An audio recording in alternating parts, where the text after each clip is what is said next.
Assalamualaikum warahmatullahi wabarakatuh. Alhamdulillah kami dari Khalifah Berbagi dan didampingi oleh DT Peduli sudah ada di lokasi terdampaknya erupsi Gunung Semeru, dan ini adalah paket yang akan kami titipkan kepada saudara-saudara kita yang terkena terdampak, didampingi juga oleh koordinator lapangan bersama Mas Agus. Mas Agus, ini kami serahkan paketnya melalui Mas Agus ya. Oke ya, paketnya kami terima dari Khalifah Berbagi dan DT Tour. Semoga keberkahan kepada Khalifah Tour dan DT Peduli. Sekian, terima kasih dari saya. Baik, demikian kami ucapkan jazakumullah khairan katsira buat para donatur. Mudah-mudahan berkah, bermanfaat buat saudara kita yang ada di lapangan sini ya. Assalamualaikum warahmatullahi wabarakatuh. Itu non Mas Agus. Ini ya. Baik, Pak Regi, sedikit saya tambahkan. Mohon maaf, suara saya jelas, Pak Regi? Jelas, Pak. Jelas ya, mohon maaf suara saya agak serak ini.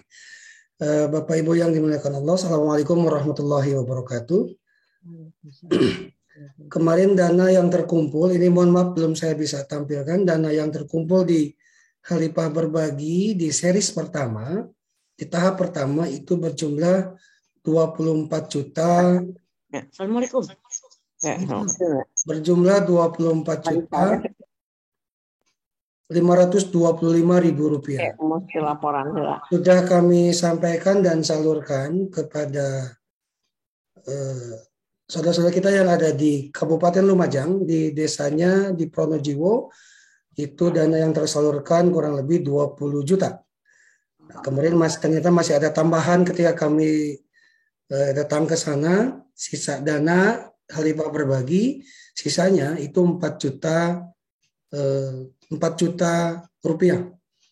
Insya Allah dana ini akan kami lanjutkan di tahap kedua, karena memang di Lumajang ini sedang membangun hunian sementara.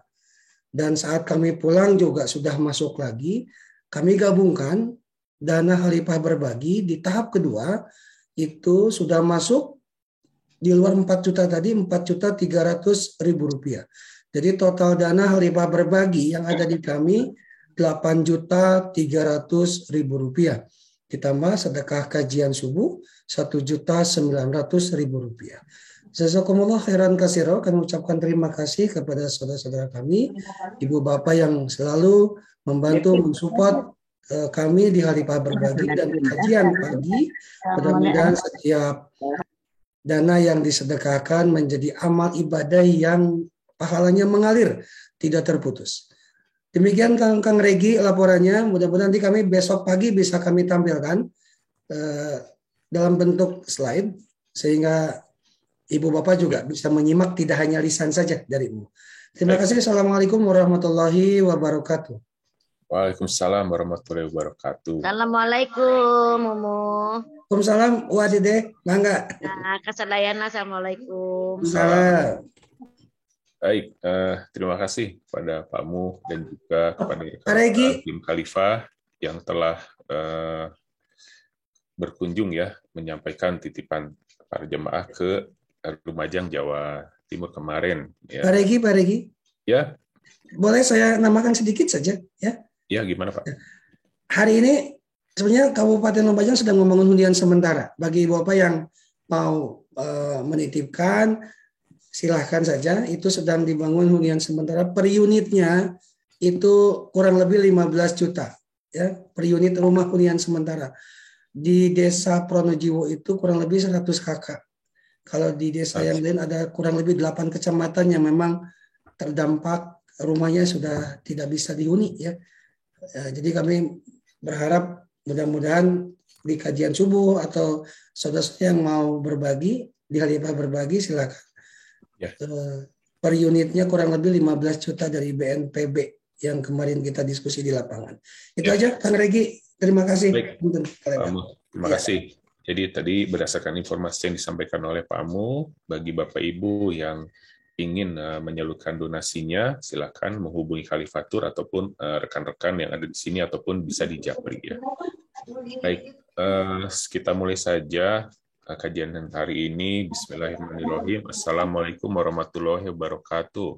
Waalaikumsalam warahmatullahi wabarakatuh. Selamat pagi, Bunda Ampet. Selamat datang. Semoga sehat selalu. Ya, saya dari Cirebon, Kang Regi. Oh, masih di Cirebon, Bu? Masih Iya. dakwah? Iya, nanti siang sudah akad nasihat pernikahan. Baik, semoga sehat-sehat ya, Bu. Amin, amin, amin doanya. Ya, ini adalah Bait Al-Hikmah, ya, wadah kami melakukan kajian subuh. Ini kami sampaikan sedikit informasi dalam mengikuti webinar demi kenyamanan dan ketertiban bersama. Ya, munculkan nama Anda sesuai dengan nama, ganti identitas Anda yang nomor HP, nama handphone, atau nama institusi, silakan diganti, dirubah nama. Mikrofon harap di-mute agar tidak bocor pada saat kajian. Jika ada pertanyaan, silakan dituliskan di fitur chat.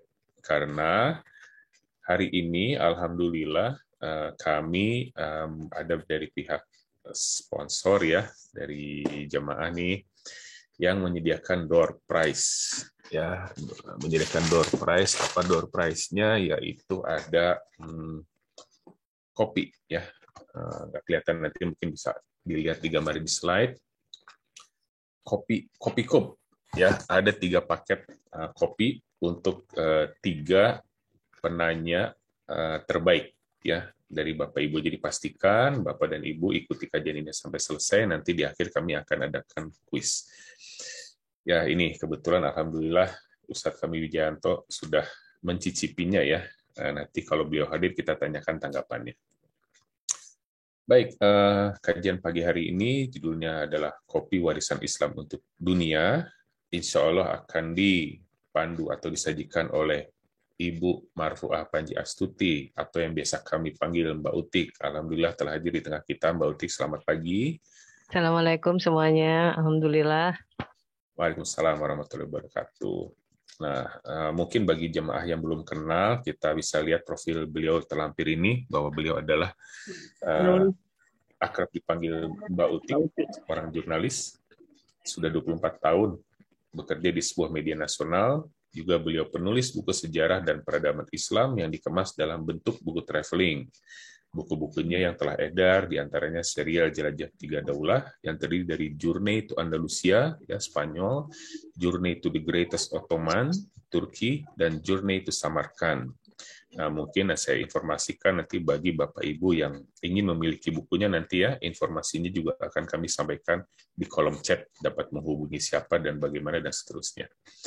Lalu buku-buku yang menjadi wakaf literasinya adalah Journey to Aqsa, ya Palestina, Journey to Baitullah, ini ke Saudi Arabia, masih dalam proses kerjasama dengan Khalifatur, insya Allah. Kemudian Journey to the Light merupakan wakaf literasi ketiga yang seluruh royalti dari penjualan buku itu digunakan untuk program pembelian buku mahasiswa Indonesia yang tengah studi di Universitas Al-Azhar Kairo. Ya. Kemudian buku-buku berikutnya yang masih dalam proses produksi antara lain Journey to Golden Age, Journey to Uyghur, nah ini juga seru nih, Journey to Silk Road. Seorang traveler menyusuri bumi Allah yang luas, menapak tilasi jejak-jejak perubahan Islam, memunguti hikmah yang berserak, dan membagikan pada siapa saja yang mau membacanya. Perjalanan ke 3 benua, Afrika, Eropa, dan Asia, dengan tujuan ingin sebanyak-banyaknya sujud di masjid-masjid yang dijumpainya di setiap lengkung bumi Allah. Perjalanan menapak tilasi jejak peradaban Islam yang dilakukannya selama ini dilakukannya bersama Khalifatur. Alhamdulillah. Terima kasih atas kepercayaannya selama ini, Mbak Uti. Ya, sebelum dimulai nih, kenapa Mbak tertarik untuk mengangkat kisah kopi ini? Oke, baik. Sebelumnya, Assalamualaikum warahmatullahi wabarakatuh semuanya. Semoga sehat semuanya ya. Ya, Mas Regi, ini sebenarnya sangat menarik sekali gitu ya. Kopi ini adalah gaya hidup ngopi ini tuh sudah tidak bisa dipisahkan dari manusia modern saat ini. Kalau kita tahu, apalagi sekarang gitu ya, di setiap pengkolan ini kayaknya ada kedai-kedai kopi yang berjamur gitu. Tapi tidak banyak generasi muda muslim yang paham bahwa kopi ini merupakan warisan dari tradisi peradaban Islam. Dan lebih menariknya lagi, ternyata kopi ini merupakan bagian dari tradisi ketaatan Islam. Nanti kita akan belajar kenapa seperti itu gitu ya. Nanti kita akan sampaikan. Nah, ini harusnya kita gitu ya sebagai umat Islam apalagi sebagai generasi muda harus paham dulu nih gitu sejarahnya. Jangan sampai kita taunya kopi ini nanti dari Italia gitu atau kopi ini nanti dari Wina gitu ya. Padahal sebenarnya ini adalah bagian dari tradisi ketaatan dalam Islam. Begitu. Gitu ya. Oke, baik. Kalau begitu mungkin nanti sambil kita menunggu materinya, Mbak Otik, ini kebetulan biasanya kami sebelum mulai juga memberi kesempatan kepada Bunda Empet nih untuk menyampaikan pesan-pesan nih dulu sebelum kajian nih. Baik. Bunda Empet apa kabar? Semoga sehat selalu. Bunda Empet masih memantau?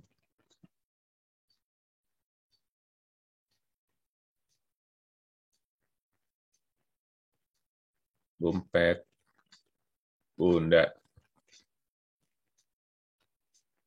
Assalamualaikum warahmatullahi wabarakatuh. Waalaikumsalam. Bagaimana Mbak Uti? Mbak Uti sudah pernah ke Garmana? Betul, apa kabar? Semoga sehat selalu. Mbak.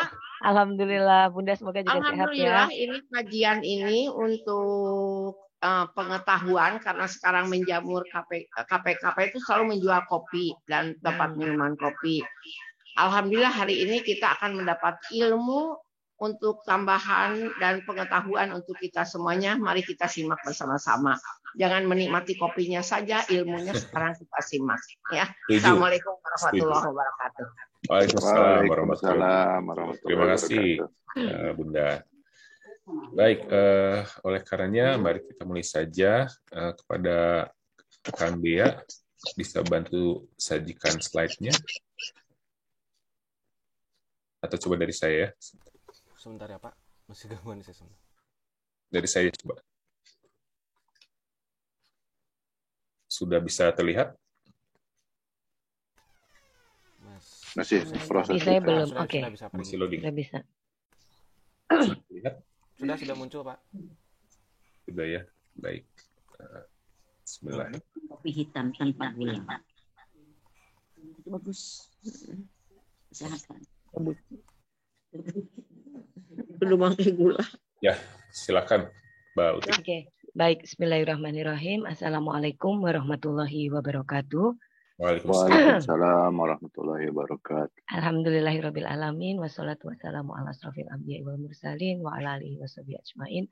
Amma ba'du. Allahumma shalli ala Muhammad wa ala ali Muhammad kama shallaita ala Ibrahim wa ala ali Ibrahim innaka Hamidum Majid. Rabbi shrah sadri wa yassir li amri wa hlul 'uqdatam min lisani yafqahu qawli. Sebelumnya izinkan saya untuk menyapa dulu Pak Rustam Sumarna selaku owner dari Khalifah Tour, Bunda Empet, juga teman-teman panitia dan sahabat sekalian yang berkenan untuk join pagi ini, gitu ya. Sungguh sebuah kehormatan buat saya setiap kali diminta Khalifah untuk sharing itu saya feel at home gitu ya. Karena tadi sudah disebutkan sama Mas Regi kalau perjalanan saya untuk penulisan buku-buku saya ini dibantu pengaturan perjalanannya oleh Khalifah Tour. Alhamdulillah dan semuanya berjalan lancar sampai sekarang adalah persiapan buku ke-7. Baik, Bapak Ibu sekalian, hari ini saya diminta untuk bicara tentang kopi warisan Islam untuk dunia. Barangkali kita sudah sering mendengar ya, atau barangkali pernah mendengar setidaknya gitu ya, bahwa kopi ini merupakan warisan yang ditinggalkan Islam untuk masyarakat dunia. Tapi seringkali muncul pertanyaan gitu, masa iya sih gitu? Kayak ragu, kayak nggak pede gitu ya. Ini sebenarnya penyakitnya umat Islam saat ini gitu, nggak pede kalau kita itu hebat gitu. Nah ini nggak heran sebenarnya karena saat ini itu jaringan kedai kopi terbesar di seluruh dunia itu yang memiliki 27.339 gerai di seluruh dunia, yang gambarnya putri duyung warna hijau itu memang bukan berasal dari negeri Muslim. Jadi seakan-akan kopi ini memang bagian dari tradisi barat yang kita impor gitu. Padahal kalau kita membaca sejarahnya, kopi merupakan bagian dari tradisi ketaatan yang dilakukan para ulama dan cendekiawan muslim sejak awal ditemukannya. Oke, terima kasih. Kita sudah mulai di slide pertama. Saya akan sampaikan dulu fakta tentang kopi hari ini.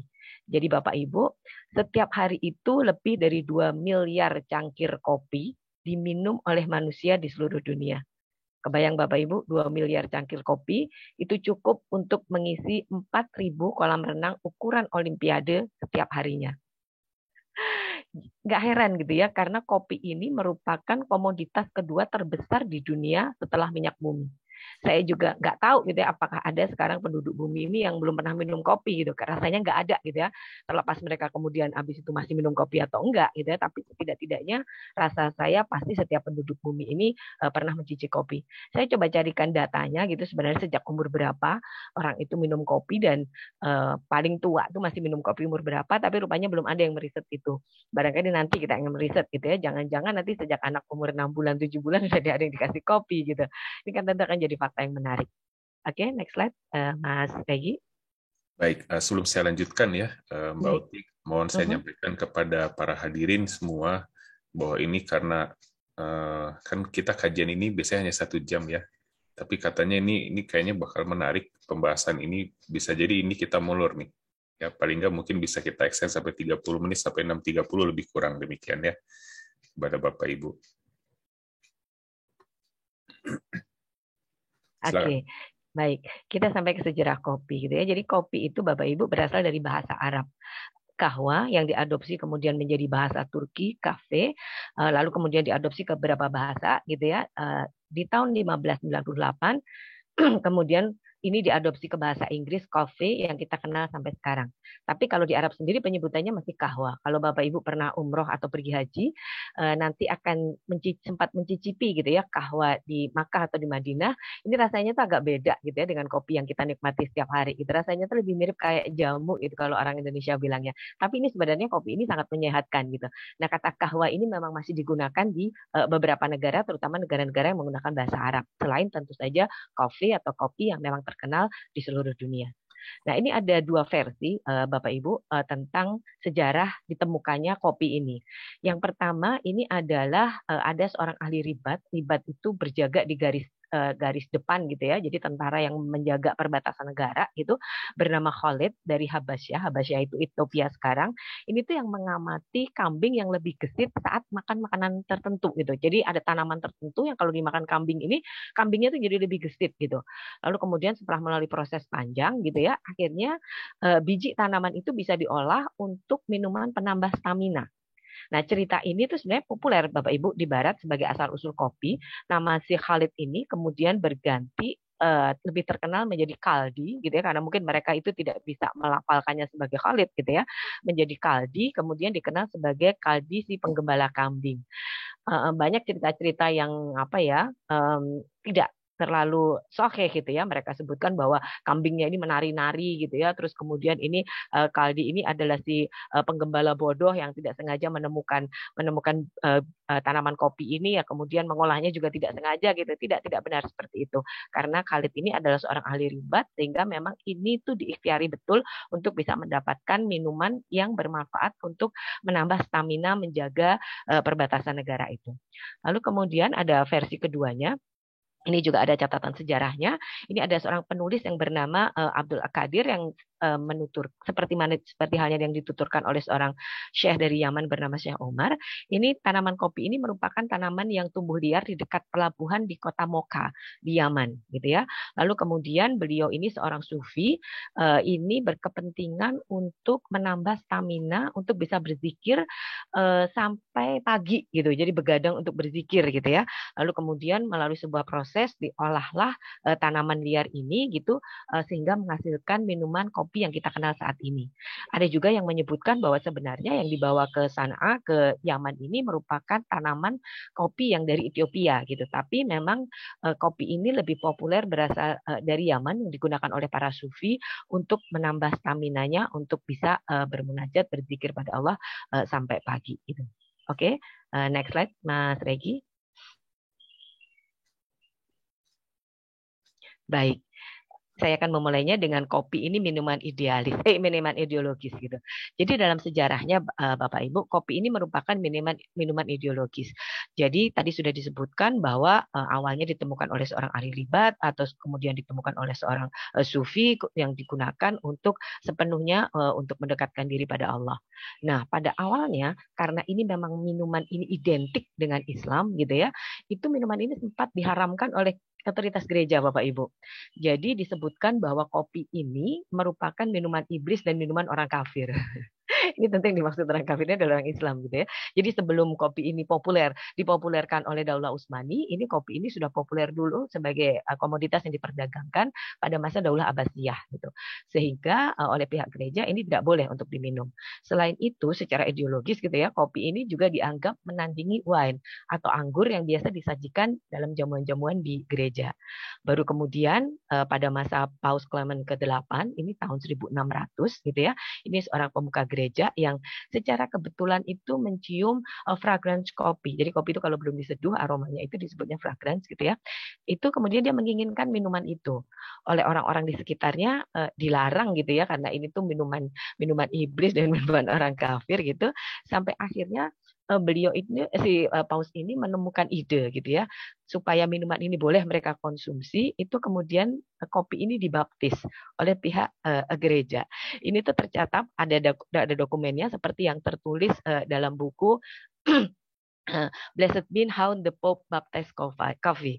Jadi kopi ini sebelum jadi minuman yang boleh diminum oleh masyarakat Barat saat ini gitu ya, minuman ini tuh sudah terlebih dulu melalui ritual pembaptisan. Ada salah satu katanya si Paus ini yang terkenal, minuman iblis ini sangat lezat, kita harus menipu iblis dengan membaptisnya. Luar biasa sekali ya bagaimana ideologis dari kopi ini. Kemudian kopi ini berkembang paling besar itu adalah pada masa Utsmani. Kopi pada masa Utsmani ini digunakan sebagai minuman yang diolah untuk menambah stamina para prajurit yang sedang berjihad. Kalau kita tahu gitu ya, pasukan Utsmani ini pada masanya merupakan pasukan perang yang paling kuat di dunia gitu ya. Wilayahnya itu menguasai 2/3 wilayah dunia. Sehingga memang mereka sangat berkepentingan sekali untuk membuat serdadu-serdadunya, tentara-tentaranya ini memiliki stamina yang luar biasa. Dan ini nanti juga akan populer kemana-mana bahwa minuman kopi inilah yang membuat serdadu-serdadu dari Turki ini menjadi kuat gitu. Nah, kalau awalnya kopi ini tadi disebutkan bahwa kopi ini merupakan minuman yang digunakan sebagai sarana menuju ke ketaatan. Lalu kemudian ketika kopi ini sampai ke Eropa, tadi awalnya sempat dilarang gitu ya karena ini bagian dari peradaban Islam gitu. Ini kemudian mengalami pergeseran. Kopi ini di awalnya itu yang dicari itu adalah manfaatnya.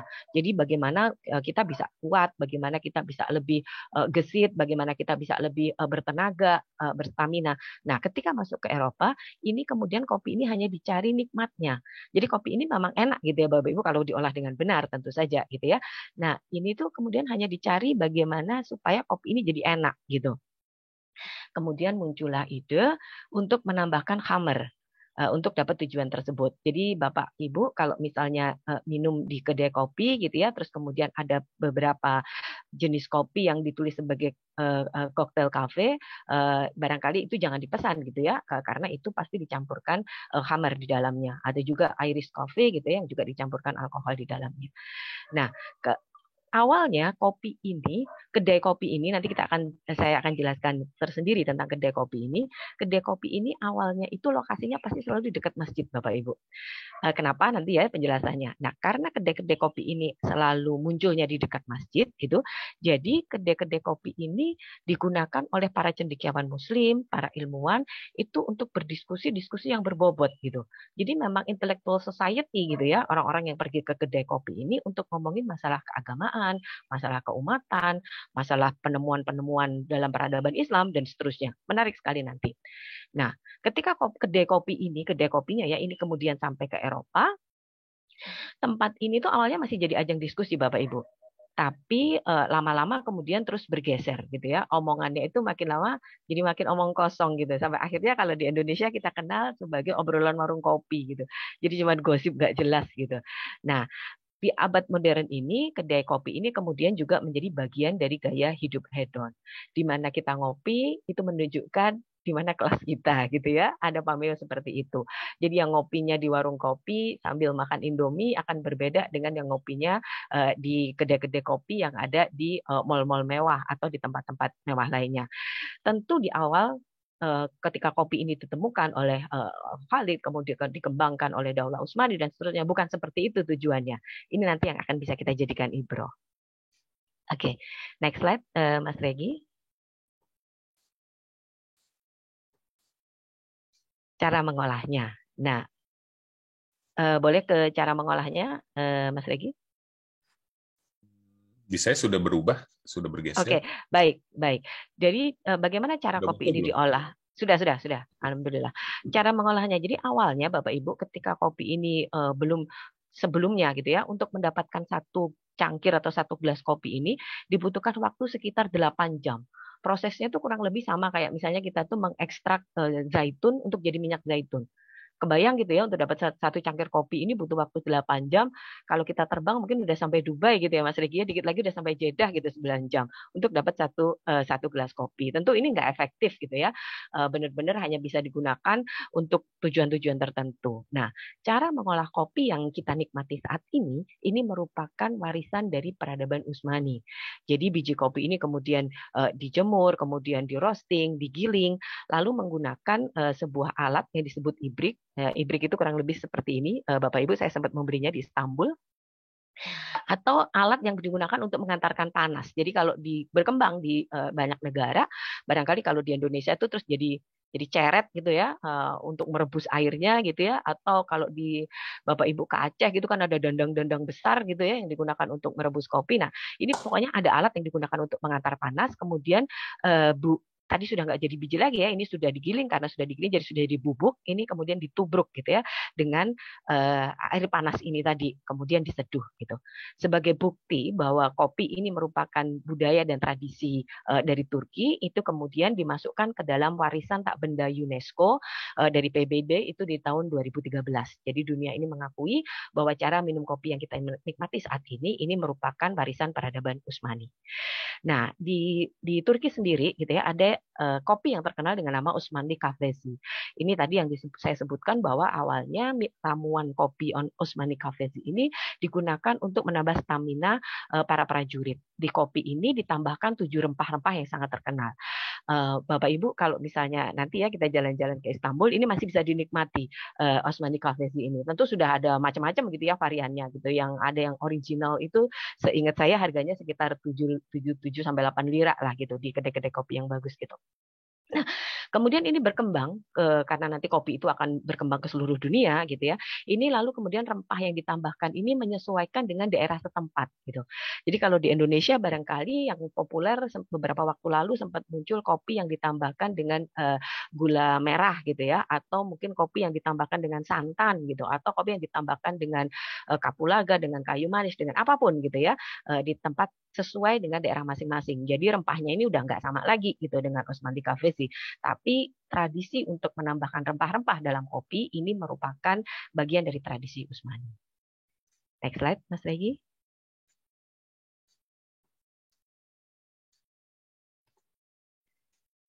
Oke, baik. Berikutnya ini adalah kedai kopi. Tadi kita sudah sempat juga ya disinggung sama Bunda Empat, kedai kopi ada di mana-mana gitu ya. Jadi kedai kopi ini dulunya Bapak Ibu, minum kopi ini hanya dinikmati di rumah. Jadi untuk dijamu dan seterusnya gitu. Kedai kopi itu baru ada pertama kali di Istanbul tahun 1475. Jadi kalau Bapak Ibu tahu gitu ya, 1453 itu Konstantinopel dibebaskan oleh Muhammad Al-Fatih, 1475 itu sudah ada pengusaha yang bikin kedai kopi. Ini kalau Bapak Ibu baca tentang sejarah peradaban Islam gitu ya, itu akan tercengang-cengangnya itu udah sampai luar biasa kayak apa gitu. Ini buku saya yang ke-7 akan bicara banyak tentang itu dan perjalanan saya menapaktilasi jejak-jejak peradaban Islam. Bagaimana mungkin gitu ya di tahun 1475 orang udah kepikiran bikin kedai kopi gitu. Nah, kedai kopi ini dikenal dengan nama Cafe Canes di Istanbul. Nah, tadi sudah disebutkan gitu ya, pada waktu itu ini juga bisa dibaca di buku saya yang Journey to the Light, itu bahwa masjid itu menjadi pusat peradaban. Segala hal tuh bersumbernya itu sentralnya itu ada di masjid. Di sekitar masjid ini kemudian berdiri ada madrasah, kemudian ada bimaristan atau rumah sakit, kemudian berdiri juga kedai-kedai kopi gitu. Jadi memang sentral kegiatannya manusia itu pada waktu itu pasti berpusatnya itu memang ada di masjid. Nah, karena kedai-kedai kopi ini memang berada di sekitar masjid gitu ya, ini digunakan oleh, tadi saya sudah sempat singgung, oleh para cendekiawan, para ulama itu untuk istirahat gitu ya, maksudnya setelah mereka sibuk bersekolah gitu ya, atau melakukan kegiatan di rumah sakit dan seterusnya, mereka itu ke kedai kopi untuk beristirahat. Tentu istirahatnya di sini tuh bukan kayak kita sekarang gitu ya, karena istirahat bagi seorang muslim itu beralih dari satu amal kebaikan ke amal kebaikan berikutnya gitu. Di kedai kopi ini mereka berdiskusi, diskusinya tentu diskusi berbobot, bicara tentang keagamaan, keumatan, tentang penemuan-penemuan dan seterusnya. Sehingga tadi saya sudah sebutkan bahwa tradisi kedai kopi ini menjadi semacam intellectual society gitu pada waktu itu. Lalu tradisi kedai kopi ini dibawa ke negeri-negeri yang menjadi bagian dari Daulah Utsmani. Ini berkembang pesat gitu ya, sesuai dengan karakteristik masing-masing. Jadi sampai ke Mesir, Suriah, Irak, Libanon, hingga akhirnya masuk ke wilayah Eropa. Ini saya mau ada satu yang saya highlight khusus gitu ya. Jadi tentang kedai kopi di Tanah Suci gitu. Ini ada catatan literasinya Bapak Ibu dalam sebuah tulisan yang ditulis oleh seorang penulis bernama Abdul Qadir Al-Jaziri. Ini menuliskan dalam tulisannya yang berjudul Ubdat al-Assafa, itu ditulis tahun 1587, itu menceritakan bagaimana kopi ini berkembang di Hijaz, di Mekah Madinah gitu ya, dibawa oleh para jamaah haji. Dan di situ di Mekah Madinah ini sudah berdiri kedai-kedai kopi. Kedai-kedai kopi ini juga laris gitu ya untuk tempat berkumpulnya para jamaah haji. Dari situ juga gitu ya perdagangan kopi ini berjalan gitu. Jadi biji kopi ini atau bubuk kopi juga itu dibawa sebagai oleh-oleh para jamaah haji ini, kemudian menyebar ke seluruh negeri-negeri muslim. Nah, karena kedai kopi ini jadi tempat berkumpulnya banyak orang dari banyak negara, tentu omongannya juga udah macam-macam gitu ya. Ini penguasa setempat, penguasa Hijaz pada waktu itu tuh kemudian curiga gitu. Mereka itu curiga, jangan-jangan ini menjadi pusat untuk bicara tentang pemberontakan dan seterusnya. Ya pasti akan seperti itu gitu ya. Lalu terus kemudian pada waktu itu peradaban Islam ini dikuasai oleh Daulah Mamluk. Nah, dikirimlah gitu ya seorang disebutnya itu Hizbah, ini polisi adab gitu ya, ini dari Mesir, dari bagian dari Daulah Mamluk ini untuk menertibkan lah istilahnya gitu ya, menertibkan kedai-kedai kopi yang ada di Mekah dan Madinah ini. Ini tercatat dalam sebuah kitab yang ditulis oleh Al-Arna Az-Zur, itu sejarah budaya kopi dan kedai kopi gitu ya, ada dalam bahasa Arabnya. Nah, ini terus kemudian si polisi ini dia itu bernama Khairbek. Si Khairbek, si polisi adab ini yang dikirim dari Kairo ini, kemudian mengumpulkan para ulama di Hijaz gitu. Mereka dikumpulkan, dimintalah fatwa tentang kopi dan kedai kopi ini. Pada waktu itu hasilnya adalah ulama-ulama di Mekah Madinah itu menyebutkan bahwa minuman ini haram gitu ya, karena lebih banyak madorotnya lah begitu. Tapi ketika fatwa ini dibawa ke Kairo, ternyata ulama-ulama Al-Azhar itu sudah mengeluarkan fatwa terlebih dahulu gitu bahwa kopi ini halal gitu. Jadi kemudian kopi dan kedai kopi ini tetap menyebar ke seluruh negeri-negeri muslim. Nah, di Mesir sendiri gitu Bapak Ibu, ini bisa dapat kopinya ini masih di kitab yang sama yang ditulis oleh Abdul Qadir Al-Jaziri, ini dibawa oleh para pencari ilmu dari Yaman yang bersekolah di Al-Azhar. Ini di sekitar abad ke-16 gitu ya. Mereka itu menggunakan kopi ini untuk membantu meningkatkan stamina dan berzikir, belajar sampai larut malam, bahkan mungkin sampai pagi gitu. Jadi tujuannya tuh masih sama gitu ya.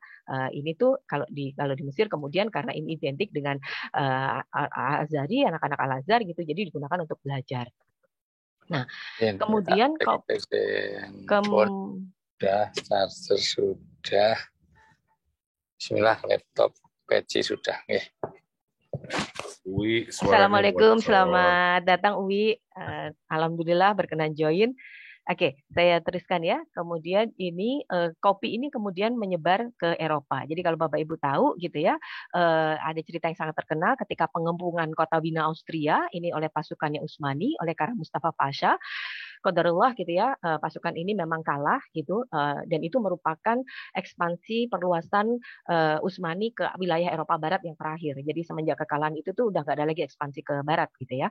Nah ini tuh kemudian orang-orang Wina Austria ini menemukan biji-biji kopi yang tercecer di tenda-tenda pasukan Muslimin.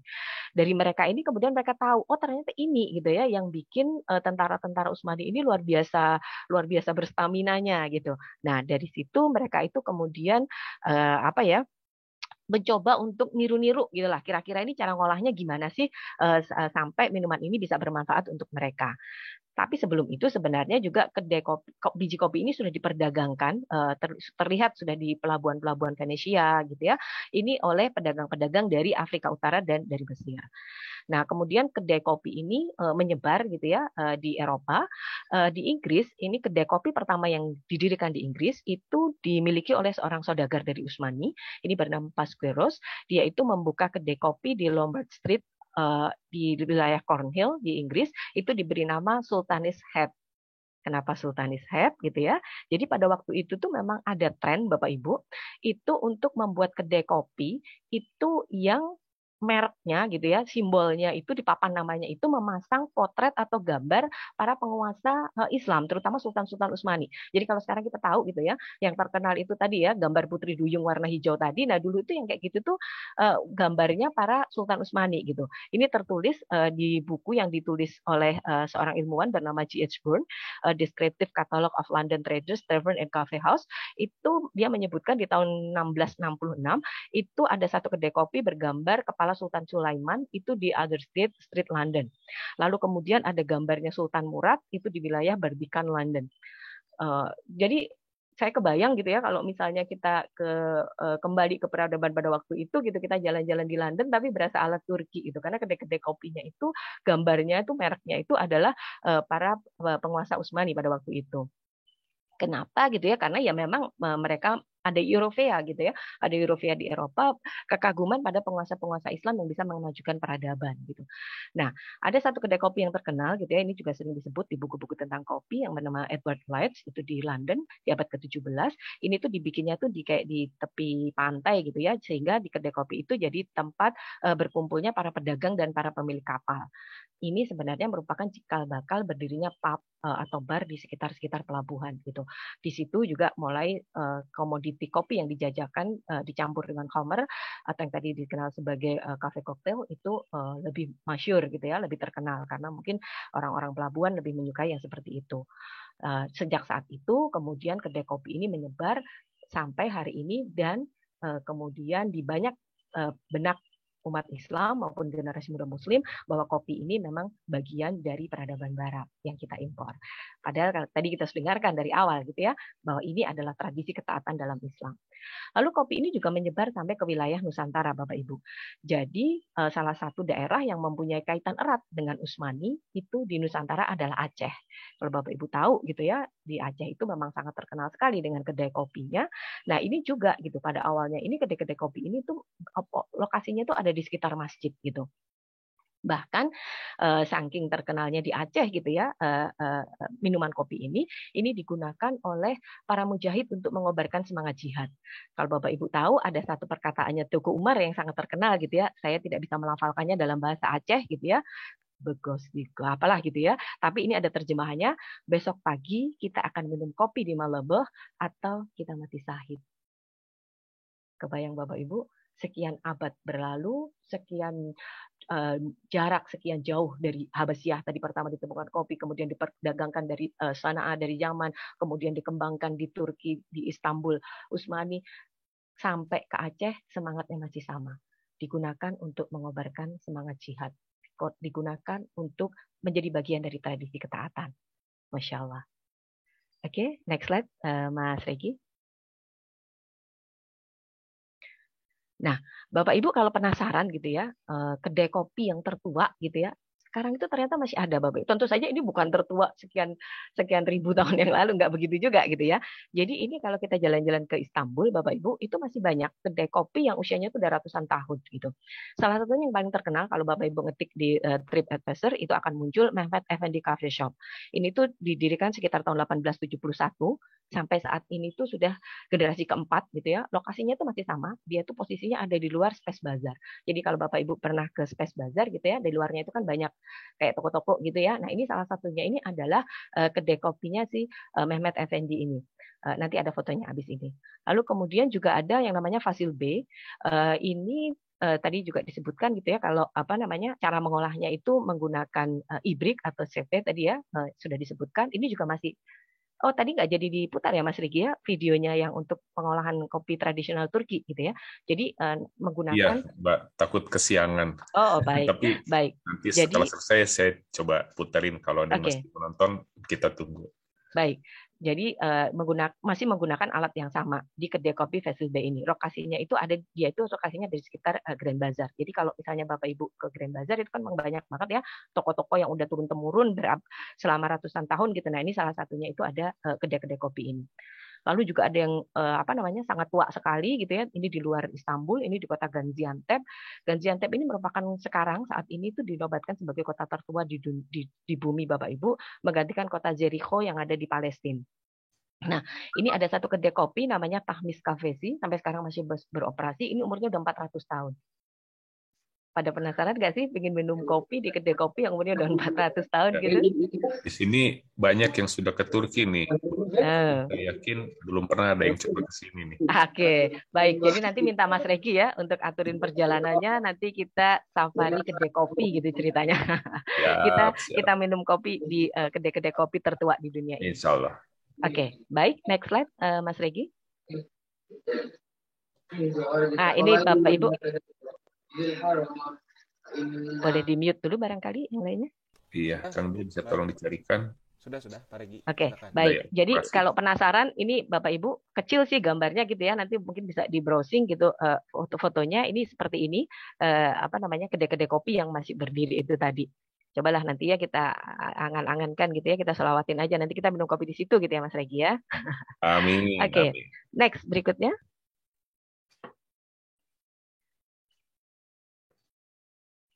Nah, ini saya akan bicara tentang literasi kopi. Oke, betul ya, kita bicara tentang literasi kopi. Jadi Bapak Ibu, tadi kalau saya bicara panjang lebar bahwa sejarahnya begini, sejarahnya begitu, itu nggak ngarang-ngarang gitu. Karena dalam sejarahnya ini ulama-ulama cendekiawan Muslim itu bertradisi untuk berliterasi. Mereka menulis apa saja yang mereka lihat, dengar, saksikan pada saat itu gitu ya. Kurang lebih memang seperti jurnalis hari ini gitu, mendokumentasikan sejarah pada waktu itu. Sehingga kitab-kitab yang berisi tentang literasi kopi itu banyak sekali gitu. Ini kan kemudian menjadi barang bukti yang tidak terbantahkan gitu, bahwa kopi ini merupakan warisan dari tradisi Islam gitu. Salah satunya yang menarik itu ada satu buku yang ditulis oleh Hatim Al-Ahdal, itu terjemahannya gitu ya dalam bahasa Indonesia itu ajakan baik untuk memenuhi undangan ngopi. Kebayang Bapak Ibu di tahun segitu ada seorang cendekiawan, seorang ulama yang menulis buku tentang ajakan baik untuk memenuhi undangan minum kopi. Saya juga nggak kebayang kalau saya hidup pada abad itu kira-kira saya akan nulis buku yang kayak apa gitu ya. Sakingnya mereka itu sangat berpikirnya itu kreatif banget gitu. Segala hal itu ditulis. Ini Bapak Ibu bisa lihat ini hanya sebagian ya yang saya ambil di sini tentang kitab-kitab yang berisi literasi tentang kopi. Oke, next slide, Mas Regi. Nah, ini saya cuplikan sedikit, ini juga nggak banyak juga gitu ya, tentang fakta-fakta menarik kopi pada masa Utsmani ini. Jadi Bapak Ibu, begitu pentingnya tradisi minum kopi ini pada masa Daulah Utsmani, itu sampai-sampai itu di catatan di arsip kenegaraan mereka itu ya, itu ada jabatan ketua pembuat kopi di dalam daftar pejabat negara. Kebayang nggak gitu ya? Jadi ada, kalau mungkin sekarang istilahnya barista gitu ya, ada nama barista gitu di dalam daftar para pejabat negara. Tugas utamanya itu membuat kopi atau meracik kopi dengan resep rahasia kerajaan gitu, sehingga ini memang kualifikasinya itu dipilih khusus, nggak hanya sekedar dia tuh pandai membuat kopi gitu ya, tapi dia juga punya loyalitas dan kemampuan menjaga rahasia resep kopinya itu gitu. Ahlinya peracik ini tuh dikenal dengan istilah kafesi usta. Kalau Bapak Ibu tahu kata-kata ustad, usta itu di negara-negara yang akar bahasanya Turk itu digunakan untuk menyebut guru, dosen gitu ya. Yang saya tahu di negara-negara Asia Tengah, karena terakhir saya keliling Asia Tengah, itu penyebutan ustadz itu untuk menyebut guru gitu. Jadi ini kayak guru kopi lah gitu ya, kurang lebih. Ada jabatan seperti itu pada masa itu di Daulah Utsmani. Lalu kemudian tidak hanya di kalangan istana gitu ya yang bisa menikmati kopi. Kopi ini juga ternyata tradisinya sudah mengakar kuat di masyarakat. Bahkan ada hukum yang berlaku gitu ya. Jika suami ini menolak kopi buatan istrinya, itu bisa menjadi dalil untuk alasan perceraian yang dibenarkan dalam hukum Turki. Saya kebayang gitu ya kalau istrinya kesel sama suaminya bikinin aja kopi yang asin gitu ya, bukan ditambahin gula tapi tambahin garam gitu. Kalau suaminya sampai nolak, itu bisa jadi alasan pembenaran untuk perceraian dalam Turki. Oke, sampai abad ke-17 kedai-kedai kopi ini hanya boleh dimasukin oleh laki-laki. Ini sebenarnya tradisi ini masih mengakar kuat di beberapa bekas wilayahnya Utsmani. Tadi saya cerita gitu ya, di Januari 2020 sebelum pandemi itu saya sempat keliling Asia Tengah ke negara-negara stan itu. Di sana itu memang bukan kedai kopi yang menjamur, tapi ada namanya Saykhana. Ini kedai teh. Nanti kawan-kawan kita cerita tentang teh ya, ini juga menarik sekali. Dari Saykhana ini, Saykhana saya masih banyak. Ini itu memang betul-betul tradisinya laki-laki. Jadi saya sempat memotret gitu ya, kan kita nggak bisa masuk. Di luarnya itu sepatunya itu sepatu laki-laki semua. Perempuan nggak boleh masuk. Tapi terus kemudian sekarang gitu ya, ini ada yang Saykhana yang untuk family gitu, karena memang ada kebutuhan. Jadi untuk ngopi, untuk minum teh untuk keluarga. Tapi aslinya tradisi ini untuk ke kedai kopi, ke kedai teh itu hanya laki-laki yang boleh dilakukan. Ada salah satu Saykhana yang saya sangat terkesan sekali. Itu saya kunjungi di kota Kashgar di Xinjiang. Itu tempat saudara-saudara kita Uighur. Di sana saya ketemu dengan para tetua-tetua Uighur di sana itu di kedai teh ini gitu. Jadi saya kebayang gitu. Ini kenapa saya nyebutnya kedai teh, karena sebenarnya saya lebih senang minum teh daripada minum kopi gitu ya. Pak Rustam tahu saya ini adalah kalau di Jakarta istilahnya tuh ngopi-ngopi cantik gitu ya. Jadi hanya ngopi kalau misalnya lagi pergi sama Pak Rustam kemana gitu ya, di Maroko, kemudian di Andalusia gitu, di Palestina gitu. Kalau memang ada tehnya saya akan mesen tehnya gitu. Oke. Terus kemudian di Turki ini ada tradisi yang sampai sekarang sebenarnya masih ada. Ini menyajikan kopi ini dengan segelas air putih, Bapak Ibu.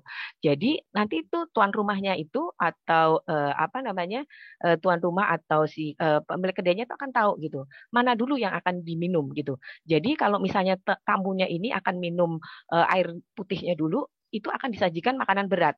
Karena itu berarti tamunya ini lapar gitu.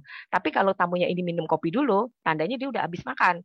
Karena dia udah minum kopi gitu. Lalu nanti akan yang disajikan itu buah-buahan atau kudapan manis gitu ya. Kalau di Turki kan ada lokum, ada segala macam gitu ya, untuk dessert aja. Karena berarti tamunya ini sudah makan. Menarik juga ya sebenarnya Bapak Ibu kalau itu kita juga pakai gitu ya. Kalau sajiin air putih dulu, kalau air putih dulu yang diminum ini berarti orangnya lapar nih gitu. Nanti bisa kita sajiin makanan berat. Oke, jadi tadi sekalipun ya saya sudah sebutkan, sekalipun kopi ini merupakan bagian dari peradaban Islam, tapi ternyata saat ini gitu gerai kopi terbesar yang mempunyai jaringan sekitar 27.339 di seluruh dunia itu dimiliki oleh Starbucks, sehingga seakan-akan kopi ini adalah identik menjadi bagian dari budaya masyarakat modern yang kita impor dari Barat, yang kemudian tadi kopi digunakan untuk menunjukkan kelas gitu ya. Mereka yang ngopi di warung kopi akan berbeda dengan mereka yang ngopi di kedai-kedai kopi yang secangkir kopinya harganya bisa ratusan ribu. Next slide, Mas Regi.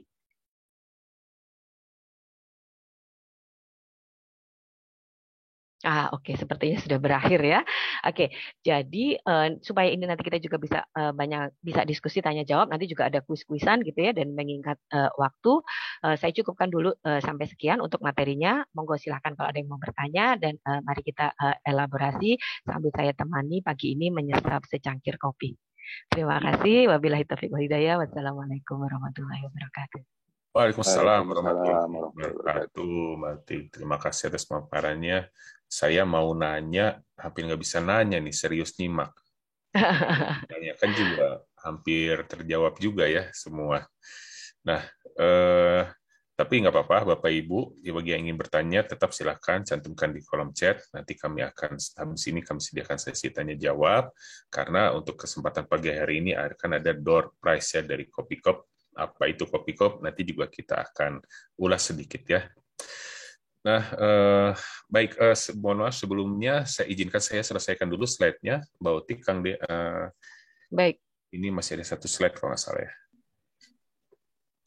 Oh ya, ini yang tadi saya sampaikan. Bagi Bapak Ibu yang berminat untuk memiliki koleksi buku karangan dari Mbak Utik, ini ada serial Jelajah Tiga Daulah, Journey to Andalusia, To the Greatest Ottoman, To Samarkand, dan To the Light. Bisa diperoleh di Gramedia Store seluruh Indonesia atau di website gramedia.com dan online bookstore terkemuka lainnya. Untuk pemesanan silakan dicatat nomornya, bisa via WhatsApp di nomor 08111606 111. Sekali lagi Untuk pemesanan bisa menghubungi langsung ke nomor WhatsApp 08111 606 111. Baik, sambil menunggu rekan-rekan merangkum pertanyaan yang ada di kolom chat, mohon izin Bapak Ibu sekalian, dari Pak Rustam ingin juga menyampaikan sesuatu melanjuti dari pemaparan dari Mbak Utik. Kami persilakan Pak Rustam. Assalamualaikum warahmatullahi wabarakatuh. Assalamualaikum warahmatullahi wabarakatuh. Mohon izin sebelum disampaikan atau dibacakan pertanyaan-pertanyaan, saya menyampaikan sedikit hal. Pertama, saya ingin mengingatkan kembali kepada Mbak Utik, persahabatan kita dimulai dari National Bookstore sambil minum kopi di musim dingin. Betul, di Palestina, Pak Rustam. Tidak akan saya lupa. Iya. Ditarik Salahuddin atau Salahuddin Street. Iya, Salahuddin Street, betul. Iya. Bapak dan Ibu sekalian, ini di sesi kedua ini kami sudah mulai menyelipkan di luar hal-hal yang sifatnya transendental atau ritual ataupun hikmah. Kami menyelipkan sejarah, karena sejarah adalah bagian penting dari ajaran Islam. Al-Quran kan diisi begitu banyak tentang sejarah. Dengan menampilkan hal yang seperti ini, dahsyat sekali nih apa yang disampaikan Mbak Utik. Ya.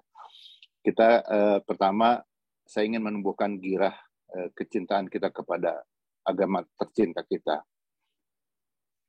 Yang kedua, akan menjadi ibrah buat kita ketika kita mendengar materi-materi seperti ini. Seperti halnya mungkin 2 minggu yang akan datang, kami juga akan bercerita tentang batik. Seringkali kita lupa bahwa batik adalah bagian sangat penting dari peradaban Islam di Indonesia ya khususnya. Kalau kopi dunia ya, dahsyat, luar biasa. Saya jadi penggemar kopi sejati nih sekarang, Mbak Utik. Ya. Masya Allah. Bikin sendiri dan sebagainya. Masya Allah. Ya. Saya kira itu aja kenapa, mungkin ada yang bertanya kenapa kami menampilkan di luar materi-materi yang biasa kami sampaikan pada sesi pertama. Ini akan kami perbanyak hal-hal yang seperti ini. Ya. Sekira itu aja pengantar dari saya. Sekali lagi terima kasih Mbak Utik. Ya. Terima kasih. Sama-sama Pak Rustam, bahagia sekali. Dari Pak Hani, barusan WA Mas. Iya, Masya Allah Pak Hani sudah bergabung. Saya lihat Pak Rustam. Pak Hani apa kabar? Ini juga luar biasa sekali. Sudah, kita mulai persahabatan kita dari Palestina. Nggak heran semangat persahabatannya jadi luar biasa gitu ya. Iya, terima kasih. Saya kembalikan ke Mas Regi. Wassalamualaikum warahmatullahi wabarakatuh. Waalaikumsalam warahmatullahi wabarakatuh. Terima kasih Pak Rustam. Ya, untuk berikutnya izinkan saya untuk memanggil Mas Sigit Triwahyu. Apakah Mas Sigit masih menyimak? Silakan dibuka kameranya. Masih Mas Regi. Oh ya. Assalamualaikum. Waalaikumsalam. Masya Allah, ini juga sahabat saya. Ya. Nah, kebetulan pada pagi hari ini Mas Sigit ini mensedekahkan ya atau menyumbang door prize ya untuk para peserta kajian yang memiliki pertanyaan 3 penanya terbaik. Ya. Mas Sigit, saya bertanya-tanya sedikit ya, boleh tahu ya? Ini silakan. Kopi, aduh, gimana nampilkannya? Kopi cup ini ya, kopi cup. Bacanya gimana? Kopi cup, kopi cup itu Mas? Kopi cup. Ada artinya? 2. Ya sebenarnya itu ada 2 kata, kopi dan kup. Kopi sendiri kita sudah tahu, tadi juga sudah diceritakan Mbak Uti sejarahnya seperti apa, asal-usul kata kopi juga. Sementara kup itu sendiri ada bahasa Arab dari kata cangkir. Kalau mungkin saya juga izin boleh menunjukkan. Jadi kalau ini kan katakan kupnya itu bentuknya seperti cangkir ya. Jadi kalau seperti ini. Jadi itu jadi 2 kata, kopi dan kup. Jadi bacanya kopi kup. Gitu. Ya. Baik, terus ini kan dalam satu paket ada 2 kemasan ya, ada 2 dus kemasan. Itu rasa apa tuh, Mas Sigit? Kopi cup ada 2 rasa untuk isi drip ya. Jadi kopi cup ini mungkin boleh izin saya cerita sebentar. Ya. Jadi kopi cup saat ini ada kopi pakai sistem isi drip. Isi drip itu adalah salah satu metode untuk brewing kopi yang mendekati kopi yang mungkin sekarang banyak dikenal di kedai kopi yang namanya pour over. Jadi mungkin saya boleh membuka ya. Jadi ini saya coba tunjukin, ini isi drip seperti ini. Jadi seperti ini. Jadi ini tinggal ditaruh disobek, dibuka, kemudian ditaruh di gelas seperti ini. Taruh di cangkir ya. Taruh di cangkir, seperti ini, nanti tinggal dituangkan air di atasnya. Iya, jadi tidak ada ampasnya ya? Iya, Ampas tidak ada tidak- ampasnya. Tidak masuk. Jadi ini mendekati seperti kopi pour over kalau kita udah sering berkesan ke kedai kopi. Jadi kenapa menjadi easy drip? Karena sebenarnya ini salah satu kopi pour over itu salah satu kopi yang mungkin sekarang cukup digemari di kalangan penikmat kopi karena mungkin rasanya jadi lebih light, lebih bersih dan ada layer-layer rasa yang muncul di situ dengan pour over. Nah, kenapa menjadi populer karena tadi itu sebenarnya. Dan kenapa sekarang banyak sekali kopi-kopi yang muncul dengan berbagai varian karena juga ternyata rasanya juga macam-macam. Nah, kalau untuk di kopi cup yang nanti mungkin Bapak Ibu bisa merasakan juga, itu ada Arabica Ijen Yellow Caturas, kemudian Arabica Ijen Blue Mountain. Sebenarnya pada prinsipnya ini bukan kopi yang asli Indonesia, karena juga pada dasarnya kalau tadi juga disampaikan Mbak Uti, kopi itu sebenarnya juga datang dari para pedagang yang datang ke Indonesia melalui Aceh, kemudian berdagang kopi dan akhirnya menyebar di seluruh Indonesia. Nah, ini salah satu yang dibawa ke Indonesia pada saat masa kolonial. Jadi ini kopi dari luar negeri dan ditanam di Indonesia, kebetulan iklimnya hampir sama. Kalau yang Arabica Ijen Yellow Caturra dan Arabica Ijen Blue Mountain tuh, yang Blue Mountain tuh dari Jamaika. Originnya dari Jamaika. Jamaika. Ya. Makanya ini logonya juga biru ya. Ya. Kebetulan mungkin jadi salah satu tempat di Indonesia yang cocok dengan iklim di mana kopi-kopi ini ditanam di originnya itu adalah di Ijen, di sekitar Ijen Raung. Ya, baik, Mas Sigit. Terima kasih banyak nih ya atas sedekahnya nih. Semoga mendapat limpahan balasan dari Allah Subhanahu wa Ta'ala. Amin. Kemudian kalau nanti dari hadirin yang ada yang berminat ini bisa dipesan kemana nih, Mas Sigit? Sementara bisa lewat DM di Instagramnya Kopikup, yaitu @kopikup. Silakan mungkin Bapak Ibu mengunjungi Instagram ke sana. Jadi nanti DM aja ke sana, nanti kemudian saya hubungi. Memang masih terbatas. Oh ya, sedikit kenapa ada alasan saya memberikan nama Kopikup. Pertama tadi soal kup itu adalah cangkir dari bahasa Arab, dan kenapa saya memilih pakai nama kup dari bahasa Arab? Karena sebenarnya ini semacam ada keinginan, ada idealisme dari kami bagaimana supaya orang ketika minum kopi itu seperti yang dilakukan Khalifah Tur sekarang itu mengingat bahwa sebenarnya sejarah Islam ada di belakang kopi ini. Jadi supaya orang ketika minum, oh iya, dan insya Allah siapa tahu dengan minum kopi bisa mendapatkan ibroh dari sejarah kopi ini sendiri. Kalau tadi disebutkan bahwa ini adalah bagian dari ketakwaan umat Islam dalam menjalani hidupnya melalui kopi, salah satunya dengan minum kopi supaya kuat zikir sampai pagi. Insya Allah ini bisa menjadi pelajaran juga ke sana. Ya, terima kasih Mas Sigit atas sharingnya. Ini kebetulan ada Ustadz Wijayanto dari tadi sudah angkat tangan. Sudah angkat tangan luar biasa. Belakang atau gimana nih Pak Ustadz? Silakan Pak Ustadz. Mbak Regi, Masya Allah. Mbak Sigit, Saudara Putih. Iya, Assalamualaikum Wi, Masya Allah. Dalam perjalanan kemana ya Wi? Saya sambil perjalanan, mohon maaf, di luar kota. Tapi saya hal yang sangat penting, maksudnya saya ada beberapa. Sebenarnya sejak tadi pengen ngopi, tapi ikut ngopi, tapi nggak bawa flash disk, jadi nggak bisa ngopi. Oke. Pertama, kami punya lembaga konsultasi psikologis yang bersama-sama secara psikologis dan spiritual lah. Salah satu treatment orang-orang yang mengalami depresi. Depresi itu akan, mohon maaf, tekanan-tekanan itu kalau berkumpul jadi strain. Strain itu ketegangan muncul di saat pandemi segala macam ini, belum lagi masalah-masalah ekonomi, sosial, segala macam, itu akan berkumpul jadi stres berkumpul jadi stroke berkumpul jadi stop. Kalau udah stop jadi billahi taufik walhidayah. Ini logika kenapa ngopi itu bagian dari cara silaturahim. Kenapa diperpanjang usia? Ada 4 treatment ketika orang ini. Ada 4 yang hasil satu penelitian dari konsultan kita, yang tim kita di Jogja. Kebetulan dipakai untuk nulis skripsi S1 psikologi. Satu, orang yang banyak mengalami masalah orang yang kalau dalam bahasa agama, orang dalam keadaan ya galau lah gitu. Itu treatment adalah dengan suruh ngopi. Jadi suruh di warung kopi untuk sosialisasi. Pertama, dia akan mendapatkan dukungan sosial. Ini yang pertama. Yang kedua, dia akan mengeluarkan hormon namanya oksitosin. Hormon oksitosin adalah hormon yang menekan semua saraf-saraf. Di mana kalau hormon oksitosin itu tidak keluar, orang mudah marah. Makanya kenapa dalam hadis la tagdob walakal jannah. Orang yang bisa mengendalikan amarah, maka surga di depannya. Maka sebenarnya kopi ini jalan surgawi sebetulnya. Ngopi ini. Saya termasuk yang mengkoleksi banyak kopi walaupun tidak mengkonsumsi sekuat Pak Rustam. Sampai beli alatnya di Bin Daud dan nggak bisa dipakai. Iya, nggak tahu masih ada di kantor apa enggak. Yang ketiga itu terbukti menurunkan kecemasan. Jadi orang itu kalau tingkat kecemasan ingin turun, datanglah ke warung kopi. Itu.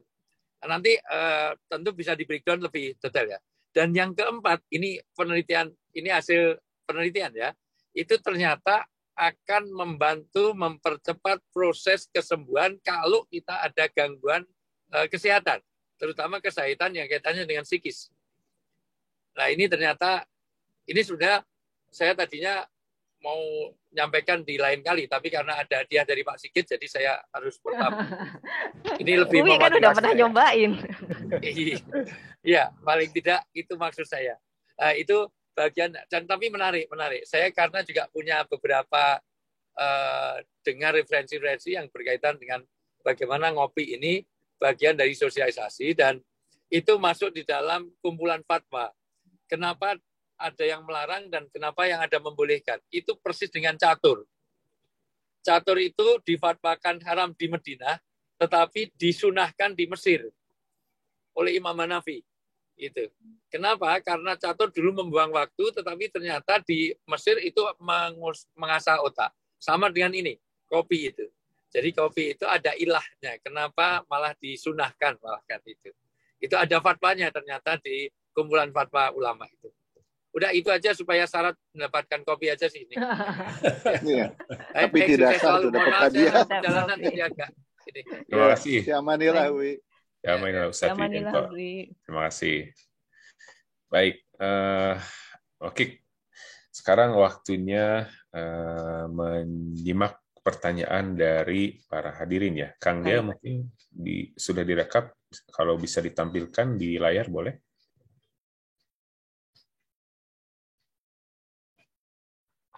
Sebentar ya, Pak. Ya, baik. Jadi Mbak Utik, bahwa tahun lalu, 2 tahun yang lalu, saya ke Turki itu, ngobrol dengan pemandu wisata, dia cerita bahwa sekarang ini ada satu brand yang sedang naik, ya, brand lokal Turki yang sedang naik. Bahwa salah satu coffee shop berlogo hijau yang cukup besar di Istanbul itu, tokonya diambil alih, ya entah itu kontraknya habis atau bagaimana, tapi sekarang yang berdiri adalah brand kedai kopi lokal di situ, dan itu semakin bertumbuh brand tersebut, Mbak Utik. Kebetulan saya sempat diolehi, jadi sempat mencicipi dan memang enak ya. Tapi kalau kopi Turki memang penyajiannya berbeda ya, tidak bisa hanya langsung diseduh karena ada caranya sendiri ya. Betul. Ya. Sedikit masukan Kak Regi. Ya, Bunda. Ya, alhamdulillah Mbak Uti betul sekali. Ya, saya tadinya minum teh aja seperti Mbak Uti, tapi begitu saya mengunjungi Aceh waktu sesudah tsunami, kami melihat ke sana dan sebagainya sudah mulai aman dan sebagainya. Ternyata setiap berapa meter kedai kopi dan ternyata kopi Aceh enak sekali. Nah disitulah jadi saya suka ngopi setelah saya mengunjungi Aceh. Ya, sekian aja testimoni saja. Jadi yang disampaikan itu true story. Ini true story dan ini terbukti. Jadi saya tadinya tidak suka kopi, setelah mengunjungi Aceh, alhamdulillah jadi sering mencicipi kopi. Ya, terima kasih. Terima kasih. Jadi sekarang nyetok kopi Aceh di rumah, Bunda. Ya boleh nanti kalau ke rumah. Ya, kita kirim. Ya, meluncur. Baik, kita lanjutkan ya. Ini pertanyaan pertama. Assalamualaikum, izin tanya Bu, apakah kopi tidak ada batas kadaluarsanya? Karena banyak yang berpendapat bahwa biji kopi itu semakin lama disimpan semakin baik dan enak. Nah, Bapak dan Ibu, kebetulan ini adalah kita kajian sejarah ya, kajian sejarah. Jadi kebetulan kami tidak menyiapkan pemateri dari yang bagian kesehatan. Ada Mas Sigit. Tidak tahu apakah Mbak Utik bisa jawab atau Mas Sigit yang bisa bantu jawab. Oke, barangkali saya berikan gambaran sedikit saja gitu ya. Jadi sebenarnya tentu saja kalau tidak ada expirednya sama sekali juga tidak gitu ya, Bapak Ibu gitu. Karena kan bagaimanapun itu juga tergantung dengan cara penyimpanan, pengolahan dan seterusnya gitu. Kalau juga tidak tepat, barangkali juga nanti akan berjamur dan seterusnya gitu ya. Tapi betul bahwa saya juga membaca kalau kopi ini makin disimpan makin lama makin enak, makin baik gitu ya. Yang saya tahu juga kedai kopi yang terkenal di Bandung, kedai kopi lokal itu juga menyimpan kopinya sampai beberapa tahun sebelum akhirnya baru dirilis ke pasaran gitu ya.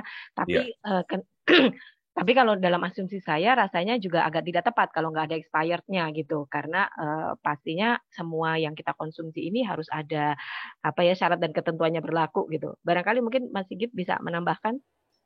Ya, silakan Mas Sigit. Baik, sebenarnya expired biasanya ada kalau di produk yang sudah jadi ya. Cuman mungkin catatan aja bagi yang teman-teman di sini, biasanya ketika kopi disimpan agak lama, cukup lama itu biasanya masih dalam bentuk biji. Karena ketika mau dikonsumsi itu baru digiling secara fresh. Jadi freshly grinded atau freshly digiling itu akan jadi lebih, aromanya itu lebih muncul lagi. Tapi kalau dalam bentuk bubuk, biasanya memang ketika dia sudah lama, apalagi ketika bubuknya sudah dibuka kemasannya, ini mungkin aroma jadi kurang. Kopinya mungkin rasa kopinya masih ada, rasa kopi sebagaimana kita biasakan, tapi biasanya aromanya sudah berkurang. Kalau biasanya orang-orang penikmat kopi, mereka selalu bilang, ya kopi itu maksimal mungkin sebulan tuh masih ada rasa nikmatnya, bahkan aromanya masih muncul. Tapi mungkin akan lebih bagus ketika di grinding tuh secara freshly. Jadi kalau mau menyimpan mungkin sebaiknya dalam bentuk biji aja.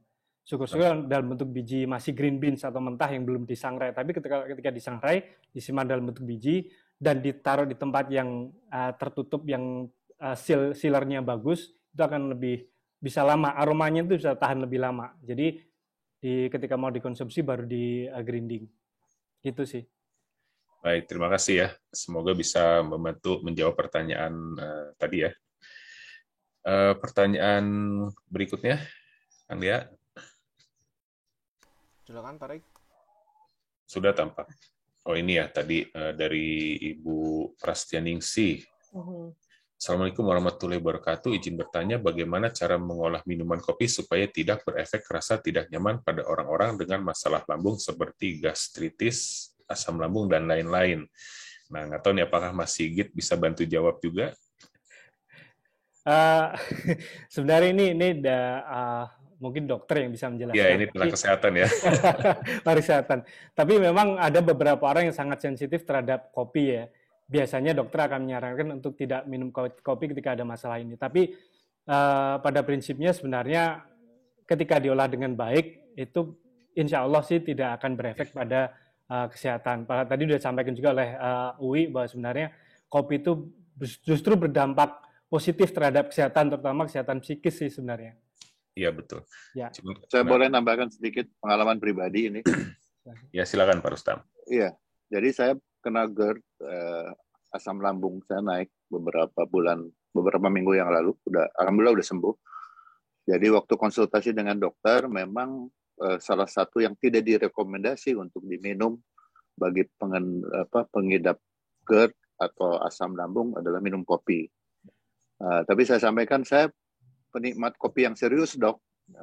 Dokter ngasih solusi, makan dulu yang banyak, baru minum kopi. Kan penikmat kopi yang serius itu biasanya minum kopi dulu sebelum apa-apa. Itu katanya bukan, kalau menurut Uwi bukan suami yang setia, karena yang dicari bukan istri, tapi kopi dulu. Begitu bangun tidur. Jadi itu makan dulu yang banyak, kemudian baru minum kopi. Yang kedua, utamakan yang robusta atau di blend ya. Itu pilihannya seperti itu. Alhamdulillah GERD saya sembuh dan minum kopi ya lancar jaya, tapi tidak lagi sekarang bangun tidur langsung nyari kopi, tapi ngisi dulu perut supaya tidak kosong. Itu pengalaman pribadi ya. Terima kasih. Oke, Mas Regi, boleh mungkin saya tambahkan sedikit, Yes, Bapak silakan. Ibu yang pernah umroh Ramadan atau melakukan umroh di apa namanya, ada ketemu hari Senin atau Kamis, itu kalau kita buka bersama di Masjidil Haram atau Masjid Nabawi, itu pasti yang dibagikan itu kahwa, kopi. Iya. Jadi ada cup-cup kecil gitu ya, nanti akan dibagikan kahwa itu. Jadi ada apa namanya, nanti ada anak, atau kalau di tempat perempuan ya, nanti ada anak-anak kecil perempuan gitu yang satu keluarga gitu sama keluarganya, ibunya bagi-bagi ngatur-ngatur makanannya, anak ini nanti nuang-nuang kopi dibagi ke jamaah gitu. Nah, ini ada satu pengalaman saya gitu ya, saya itu nggak terlalu apa namanya kuat gitu ya, minum kopi yang terlalu menyengat apa gitu, asam lambung saya juga tidak terlalu kuat, hanya bisa ngopi-ngopi cantik itu. Tapi saya itu kalau minum kahwa tidak masalah sama sekali. Saya pernah umroh Ramadan bareng dengan Pak Rustam ya, Pak Rustam full selama di sana, setiap hari saya buka puasa itu setelah zam-zam adalah kopi kahwa, dan itu ternyata bikin di perut itu nyaman sekali. Dan saya kemudian baca kenapa kahwa ini kemudian jadi minuman pertama gitu ya, yang yang dibagikan. Jadi memang ada ekstrim gitu. Jadi yang dibagikan itu pasti kahwa, kemudian sepotong roti sama yogurt.